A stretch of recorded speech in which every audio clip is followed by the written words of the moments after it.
Nakakita na ba ka og palengke o merkado nga ingon ani kalimpyo? Kanang mamalit ka nga imong feeling murag nalang ka sa sulod sa isa ka mall? Mao ni siya ang isa sa pinakalimpyo nga palengke sa Pilipinas nga atong naadtuan. Ug kini na palengke na lang sa Davao City.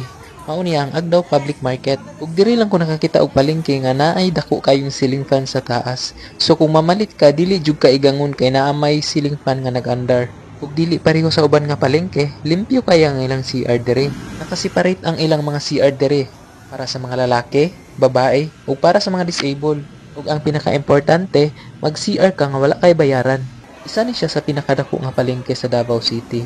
Maong kompleto siya sa baligya sama sa gulay, prutas, karne, mga seafoods ug uban pa. Dili sad ka mabalaka mamalengke pag naay sakyanan tungod kay naa sad sila'y parking area.